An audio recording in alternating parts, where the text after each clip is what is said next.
Hey guys, it's Savan. The Omni Tank 2.0 is finally done. All mats have been farmed, all gear acquired. I took some extra time to farm the worm raid a few more times and it paid off as we got the Sandline Tarsus to drop. I'm also retesting the build and adjusting the build guide with respect to the new patch. Besides all of that, I'm just having a blast playing it. It's been hard putting it down to finish the in-depth guide. The build is stronger, faster, and tankier, and I can't wait to show you guys the full build video. In the meantime, here's a build primer with all the gear, attributes, skill trees, and some 1vx footage of the Omni Tank in action to help guide my fellow Omni Tanks to their final form. Despite the usual bugs that come with the New World patch, I'm still very much enjoying my time in Aeternum. I owe that to you guys, the Omni Tank community, so thank you all for being the best tank community in New World.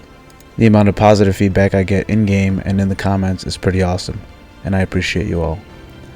With that being said, if you want to support my channel, you can buy me a coffee and help fuel my long editing sessions. Link in the description. And if not, you can continue to support me for free by heavy attacking the like button, shield bashing the subscribe button, and leaving a tanky comment below. Without further ado, here's some 1vx clips leading right up to the Season of the Conqueror and some current clips at the end. If you're using the Omni Tank version 1.0, know that the build is still viable as Grit has returned to the startup of light attacks. It's not the entire duration like before, which is pretty balanced in my opinion, as you can still chug along with light attacks but get punished at the end of the animation with CC if you're not careful. Healthy Toast is now a regen pot, and the 30% nerf to self-healing isn't ideal, but the build is doing just fine. It's the nerf to potions that feels most impactful, but that's not just for our build, that's for all builds, which actually buffs Survivor's Coat if you're using that over Void Darkplate. With the introduction of the new artifacts, we may as well call this season the Season of the Dots, which makes Hasted Vigor better as well. The main changes and upgrades to the build is having full 725 gear score, which gives us enough attribute points with 48 con food to hit the 350 con breakpoint, which lets us have our cake and eat it too, as we now have Grit Ward plus Hasted Vigor on top of Shirking Heals and Invigorated. Healing Breeze on our ring gives us an extra push and sustain as it procs off Healthy Toast, Shirking Heals, and Stoneform's activation, giving us an additional 2.4k worth of healing when on the SNS bar, and have Accelerated Resolve active as we are hitting all our healing multipliers. I have the Sandworm Duneborn Stylet, Sandline Tarsus boots, and Champion's Ring with Empowered Cleave equipped as offensive options. I know not everyone has done the worm, but you have to complete it at least once to finish the Trisnet artifact. I'll be sure to include a budget section in the in-depth guide. I tried to make the build as cheap as possible, as weapons, chest piece, and jewelry are the most expensive, but can be acquired via drops in-game with the exception of the ring and earring. If you're a legacy player like me, you probably have most of your life skills upgraded, so grinding for mats and crafting isn't too difficult and just takes time. But if you're new to the game, just be sure to do all the seasonal events for chromatic seals, save up all the seals, matrices, and prismatic scarabs from the seasonal track on top of all the grinding you are doing. Best of luck out there. Be sure to slot some rubies to combat the Burninator until AGS patches it. If you haven't watched the original Omni Tank video, be sure to check it out as it goes over all the fundamentals of the build. Until next time, brothers, in heavy we trust.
I'm cheering for